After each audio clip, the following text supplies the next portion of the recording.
In August 2018, the Watts family seemed like any other, living what appeared to be an ideal life in their suburban home. But one quiet morning, everything changed. Behind closed doors, a dark and horrifying crime was being set in motion. How could a man, who once promised to love and care for his family, betray them in the most brutal way imaginable? This is the tragic story of Chris Watts and the murders of his wife, Shanann, and their two young daughters, Bella and Celeste. As the investigation unfolds, the chilling truth emerges: secrets, lies, and a confession that no one saw coming. Stay with us as we dive deeper into the events leading to the tragic deaths of Shanann, Bella, and Celeste. A story that shook a community to its core and left the world asking, how could this happen? Shanann Watts was a 34-year-old mother whose energy and personality made her stand out. Known for her enthusiasm and drive, she had carved out a successful career as a distributor for a health and wellness company. She was passionate about her work and often shared her journey online, where she connected with others and inspired many with her positive outlook. Her life revolved around her family: her husband Chris and their two young daughters, Bella, age 4, and Celeste, age 3. Shanann's social media posts painted a picture of a devoted mother and wife, sharing everyday moments that made her family appear close-knit and happy. Chris Watts, her husband, was 33 years old and worked as a mechanical operator for Anadarko Petroleum, an oil and gas company. He worked long hours, often on rotating shifts, in the oil fields of Colorado.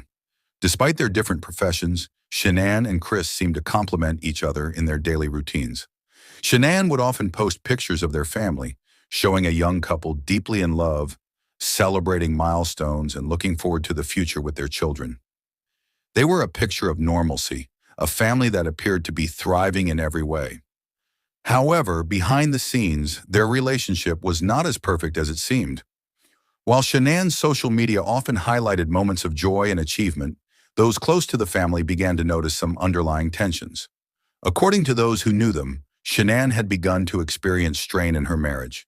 It wasn't something she often discussed openly, but there were whispers of trouble between her and Chris, who seemed more withdrawn in recent months. Neighbors described Shanann as friendly and full of life, always ready with a smile.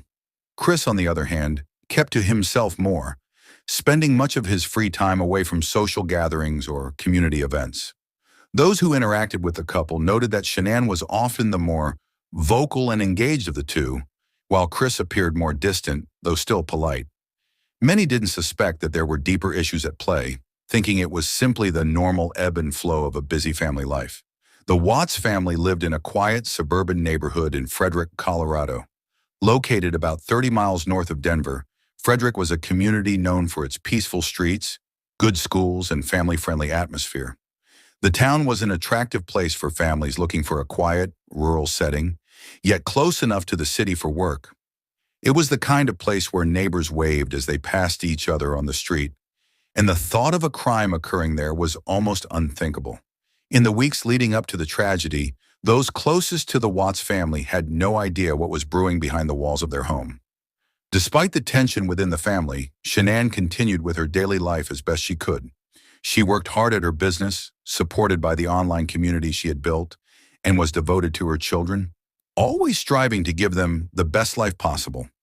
Bella and Celeste were described as lively and sweet children.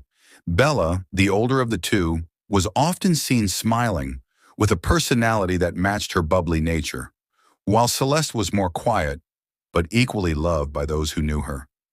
But it wasn't just family and friends who were unaware of the growing tension within the Watts household. Chris had been keeping a secret that would later shock everyone, including those closest to him. Behind closed doors, he had been having an affair with a woman named Nicole Kessinger, a co-worker from his job at Anadarko Petroleum. Chris's relationship with Nicole began in early 2018, and by the time of the murders, it had become clear that he was emotionally invested in her.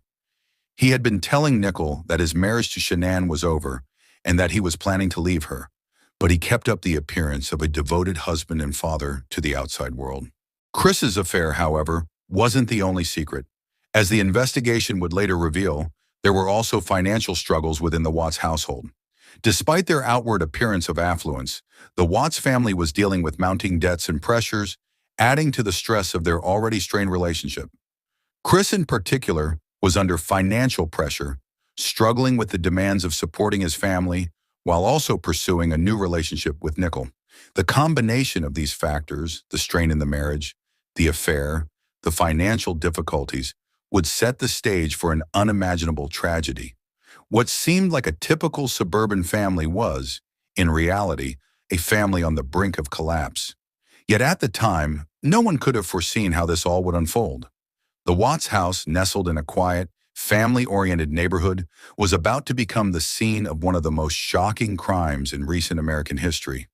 A home that had once been filled with laughter and love would soon be the site of unimaginable heartbreak and tragedy.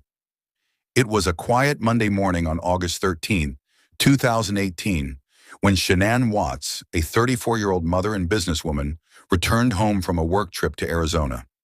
She had been away for a few days, and after arriving back at her home in Frederick, Colorado, she attempted to reconnect with her family, as any mother would. However, this day would quickly take an unexpected and horrifying turn. Shanann's phone records showed that she sent a series of texts to her friends, but by the early hours of the afternoon, no one had heard back from her. By noon, one of her close friends, Nicole Atkinson, began to worry. Nicole had been expecting to meet Shanann for a routine doctor's appointment, but Shanann never showed up. This was unusual. Shanann was never one to miss an appointment, especially one that was so important to her. Nicole immediately called Shanann's phone multiple times, but there was no answer. When she still didn't hear back, her concern deepened. Nicole then reached out to a friend of Shanann's who lived nearby, asking her to check on Shanann's home. It was at that moment that the situation started to unravel. When Shanann's friend arrived at the house, she found that the door was locked, and there were no signs of Shanann or the children. The friend then called the police to report Shanann and the girls missing, citing that she had not been able to reach them and that something didn't seem right. By this time, Shanann's husband, Chris Watts, had returned home from work, but something about his demeanor seemed off. When Chris spoke to the police later that afternoon, he made a public plea, asking for the safe return of his wife and children. He appeared to be a concerned father, but to those watching closely, something didn't sit right with his emotional display. He seemed calm, too calm for someone whose family was missing. Chris explained that he had come home from work that morning and found Shanann and the girls gone.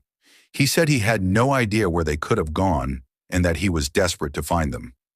Chris's actions, or lack thereof, immediately raised suspicions.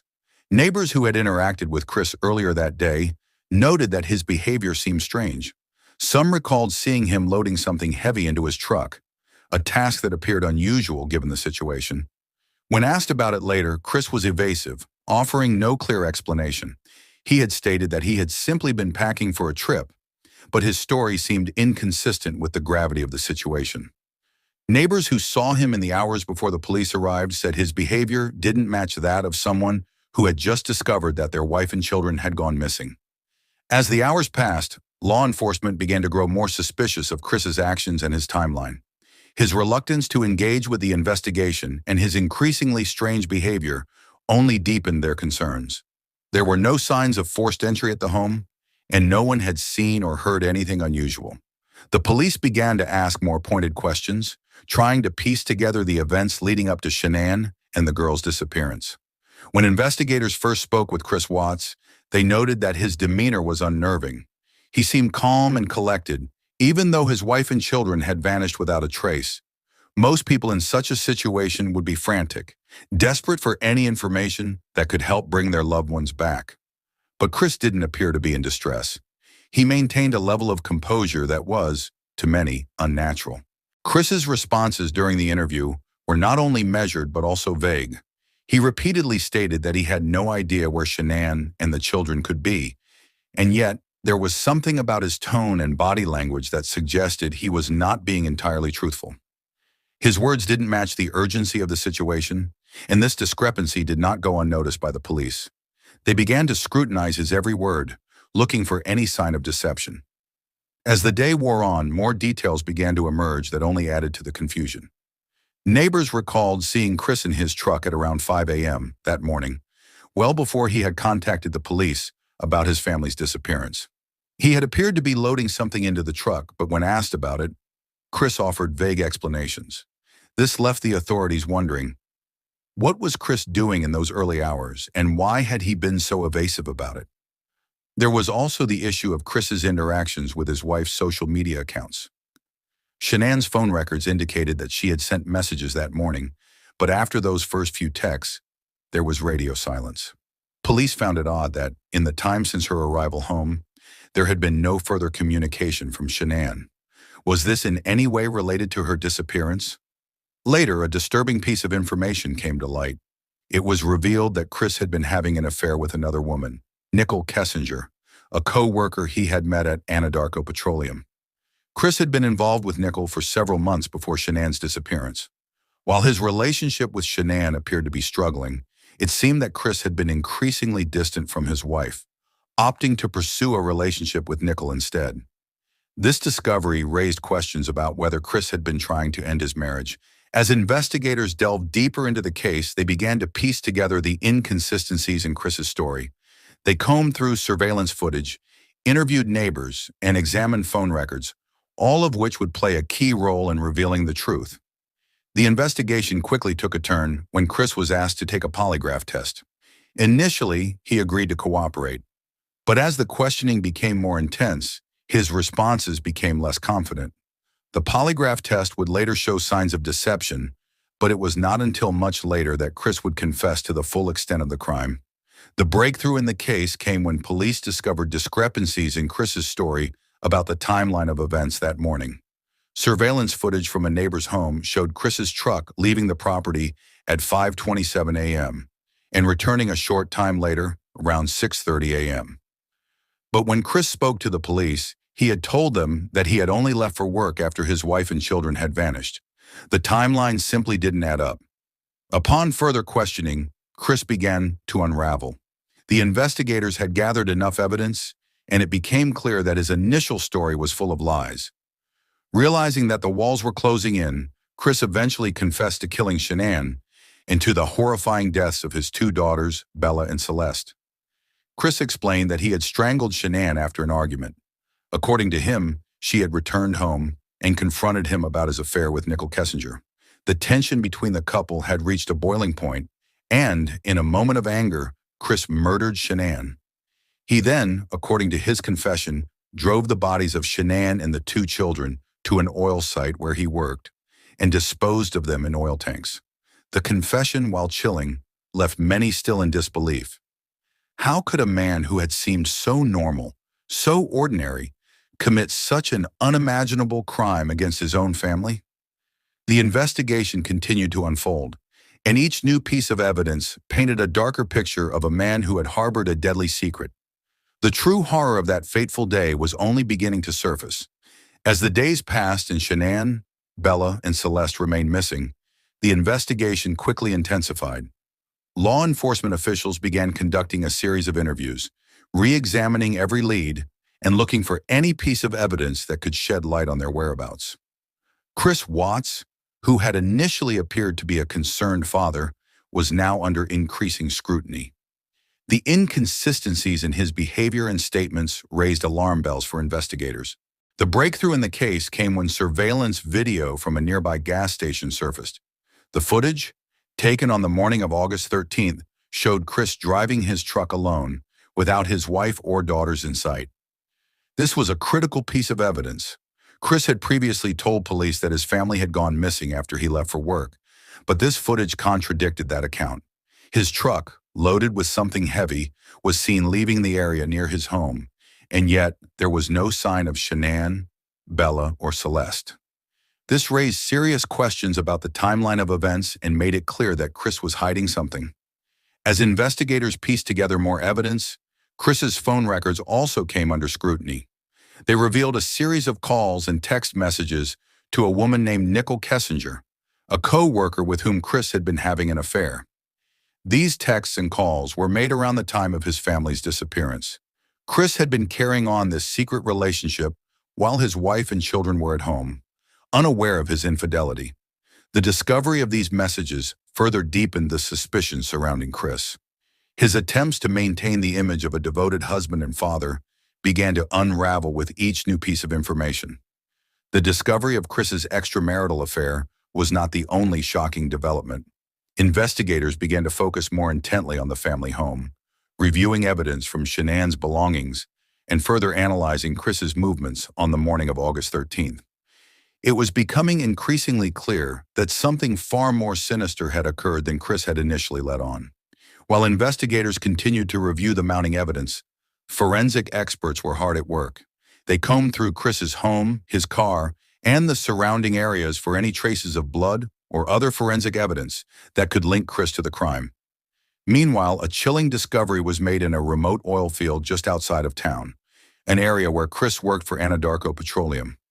On August 16th, just 3 days after Shanann and her children were reported missing, police located Shanann's body in an oil tank at the site where Chris worked. It was a harrowing discovery that sent shockwaves through the community.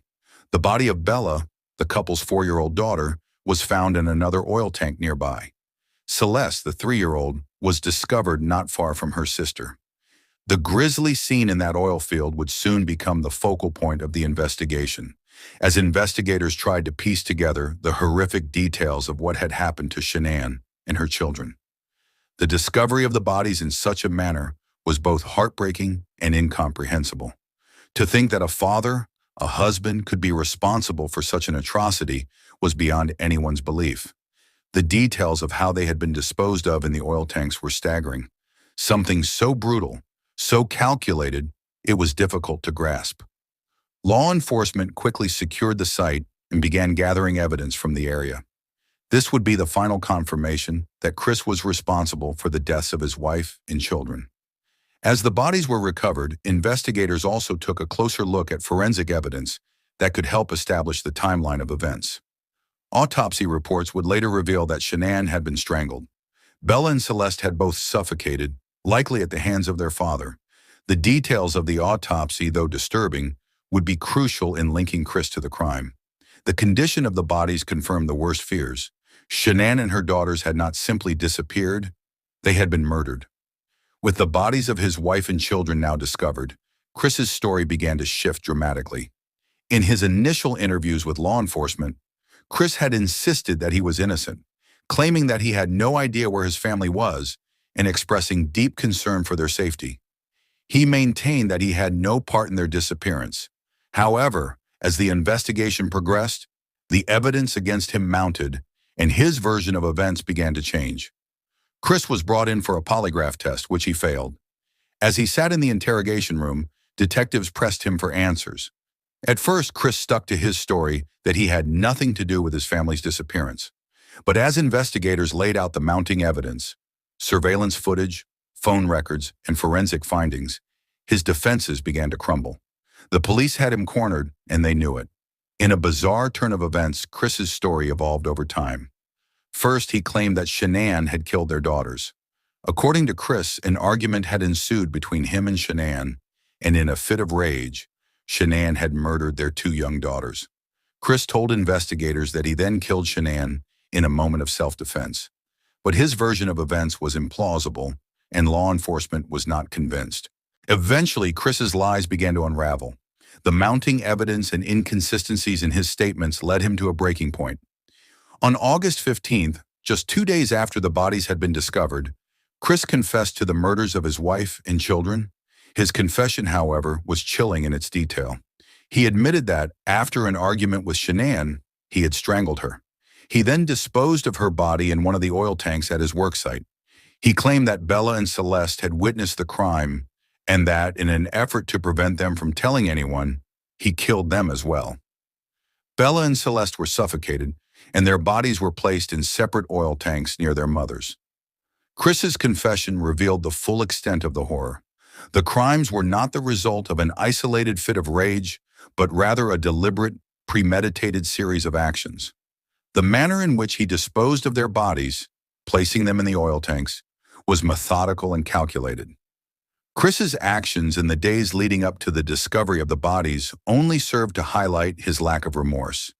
His behavior during the investigation, including his interactions with law enforcement and the public, was at odds with the reality of the situation.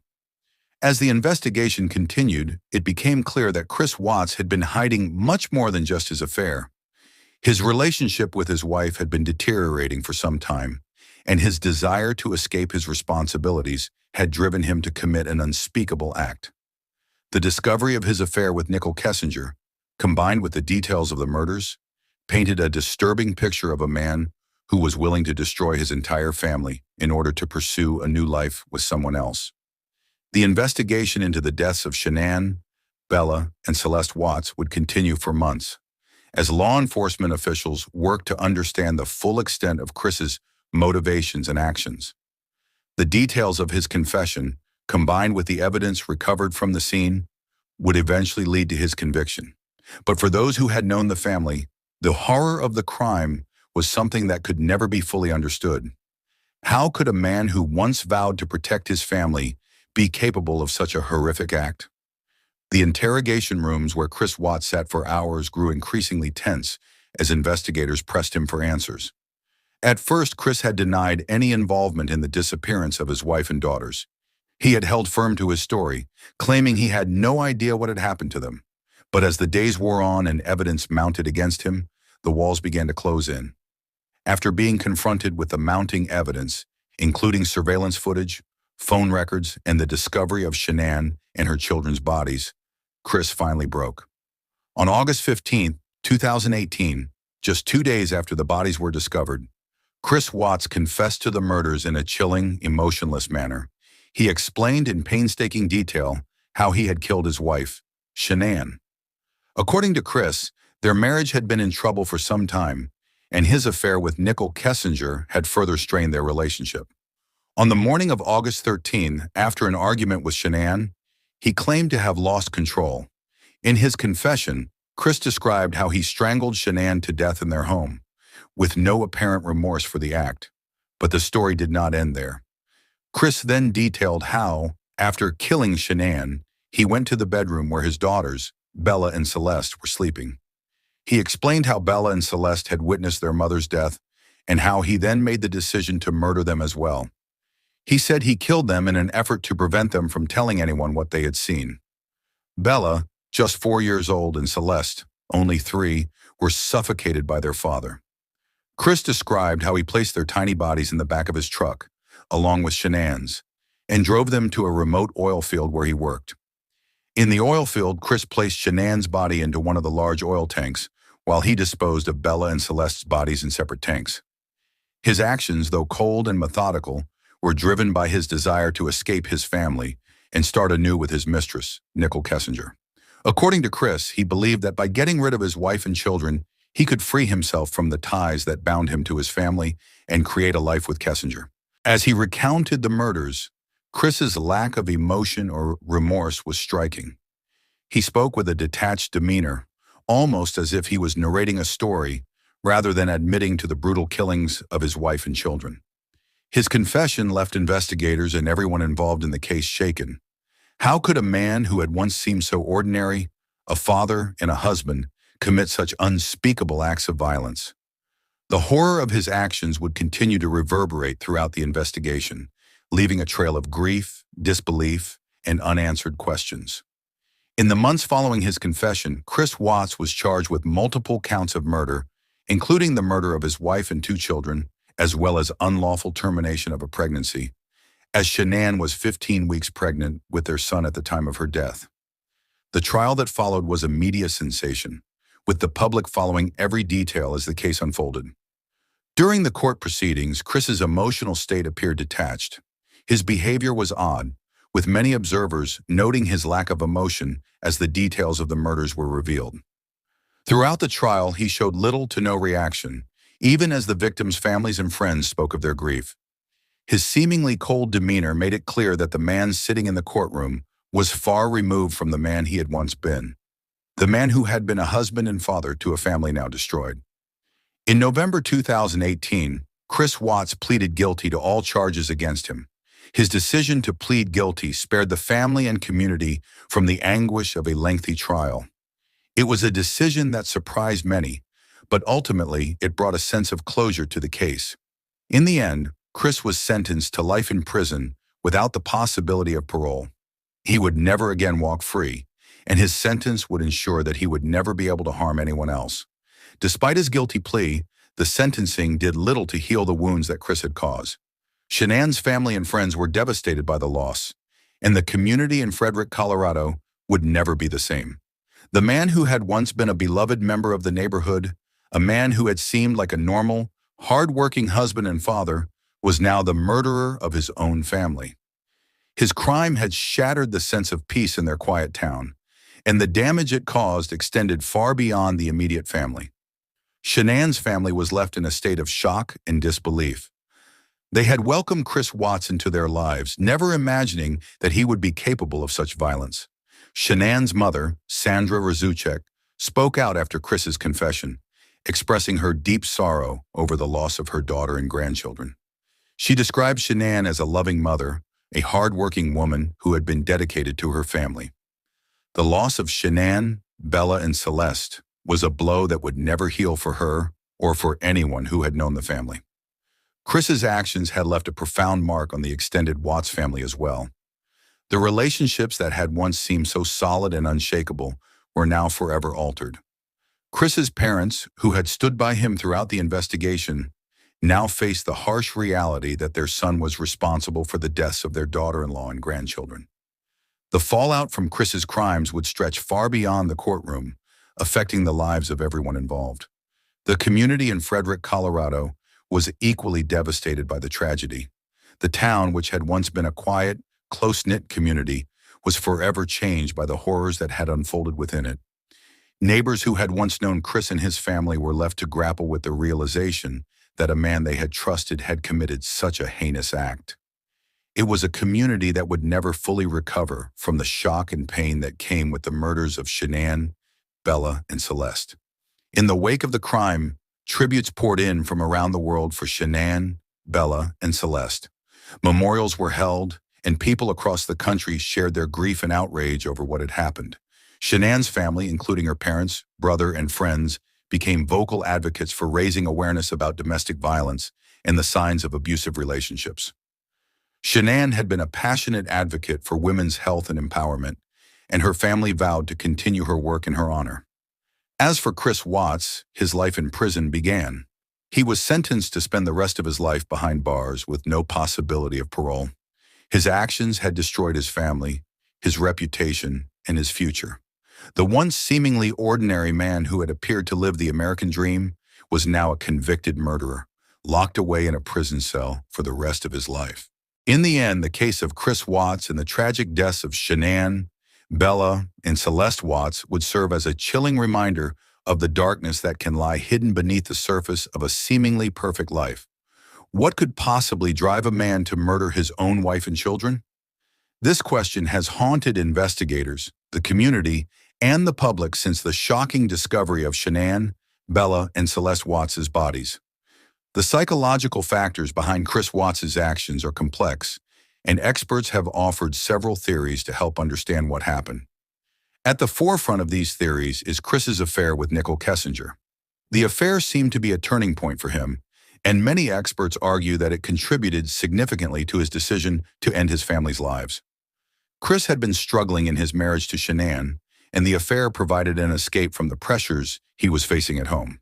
However, his relationship with Nicole, which was fueled by his desire for a new life, wasn't the only factor at play. Financial pressures, which he had kept hidden from those around him, also weighed heavily on him. There were signs that he had been grappling with debt, and the looming sense of failure may have contributed to his desperate need to break free from his family. Chris's ability to deceive others, especially those closest to him, is another key factor that has been analyzed by experts. From the moment his family went missing, Chris was able to maintain an outward appearance of concern. He spoke to the media, participated in interviews, and gave public pleas for the return of his wife and daughters. Yet behind closed doors, he was already planning their deaths. Experts have noted that his ability to manipulate those around him, his wife, his children, and even the investigators, is indicative of a deeply troubling psychological condition. Some have suggested that Chris may have been suffering from narcissistic tendencies, lacking empathy and remorse for his actions. His confession, which came only after he was confronted with the mounting evidence against him, was chillingly detached. As we try to piece together what went wrong in Chris Watts' mind, it is clear that multiple psychological and emotional factors converged in a deadly and tragic way. His desire to escape, coupled with his feelings of entrapment in his affair, led him to make the unimaginable decision to murder his wife and children. His actions, fueled by a combination of personal dissatisfaction, selfishness, and deceit, defy understanding for many who witnessed the once loving father and husband transform into a killer. What was happening inside his mind in those crucial hours? That's a question that remains deeply unsettling. The small town of Frederick, Colorado, where the Watts family lived, was forever changed by the events of August 2018. In a quiet suburban neighborhood where families knew each other by name, the discovery of a brutal triple homicide sent shockwaves throughout the community. The Watts family had been well-liked and appeared to live a normal, even enviable life. Chris and Shanann, along with their two young daughters, Bella and Celeste, were familiar faces to the neighbors, and the idea that something so tragic could happen in such an unassuming place left everyone questioning what they thought they knew about the family. The community had witnessed the Watts family's public life. Shanann's social media posts, which showed her family in happy, carefree moments, only added to the sense of disbelief. Friends and neighbors, who had once interacted with Chris and Shanann, now found themselves grappling with the shocking realization that the man they had once known was capable of such horrors. The crime left a sense of betrayal as the lines between who Chris had seemed to be and who he truly was became irreparably blurred. For the people of Frederick, this was not just the loss of 3 innocent lives. It was a breach of trust and a shattering of the sense of security that had once defined their town. The crime made national headlines, and the town, once characterized by its close-knit, suburban charm, now found itself at the center of a tragic and horrifying story. The emotional toll on the community was profound, and many residents would struggle to come to terms with what had happened for years to come. The Watts family tragedy also highlighted issues of domestic violence and the dangers of hidden struggles within relationships. Though Chris had outwardly appeared to be a loving husband and father, the tension and turmoil in his home were invisible to those around him. Shanann's friends and family were left asking why they had not seen the signs. This tragedy, while unique in its extreme outcome, served as a reminder that even those who seem like the perfect family may be harboring unimaginable secrets. As we reflect on the details of this case, several questions linger in the air. What truly drove Chris Watts to commit such a horrific act? Was it a result of a deteriorating marriage, or were there deeper psychological issues that contributed to his violent actions? Was the affair the primary motive for the killings, or was there something else, a darker, more sinister force, that pushed Chris to murder his wife and children? While experts have offered various theories, the truth behind Chris's motivations may never be fully understood. Some speculate that his desire to escape from the responsibilities of his life, his debts, and his family led him to kill, but there's no single answer that can adequately explain the magnitude of his actions. What's certain is that the combination of personal dissatisfaction, deceit, and the overwhelming desire for a new life led Chris to make a decision that ended 3 lives and irreparably altered the course of many others. Another lingering question concerns the possibility of intervention. Could anything have been done to prevent this tragedy? Could the signs of domestic turmoil, which were not always visible to the people around him, have been detected earlier? Some believe that Shanann's friends and family might have been able to intervene, while others suggest that the psychological dynamics between Chris and Shanann were so complex that even close intervention might not have been enough to stop the tragedy. Ultimately, some questions may never have clear answers. The case of Chris Watts and his family's murder remains a deeply troubling and disturbing chapter in recent American criminal history. As we reflect on the events of that summer, we are left with a somber understanding of the fragility of human relationships and the devastating consequences of unchecked deception and violence. In the wake of the tragedy, Shanann's family and friends continue to honor her memory, and the community of Frederick remains forever marked by the loss of 3 innocent lives. The story of Chris Watts and his family will serve as a stark reminder of the potential for darkness even in the most seemingly ordinary lives, and the importance of being aware of the signs of distress that often lie hidden beneath the surface. The case of Chris Watts is one of the most chilling and heartbreaking true crime stories of our time. A man who once seemed like a loving father and husband turned out to be the cold-hearted murderer of his own family. His shocking confession, detailing the brutal murders of Shanann, Bella, and Celeste, and the unimaginable loss left in its wake, has haunted not just the community of Frederick, Colorado, but the world as a whole. This tragic story continues to raise questions about what drove a seemingly ordinary man to commit such a horrific act, and the details of the crime will undoubtedly stay with those who followed the case for years to come. If you want to hear more real-life stories like this, don't forget to subscribe to our channel. Share your thoughts in the comments below. What do you think about Chris Watts' confession and the events that led to this horrifying tragedy? Stay tuned for more true crime documentaries, where we dive deep into the mysteries behind the most shocking and infamous cases.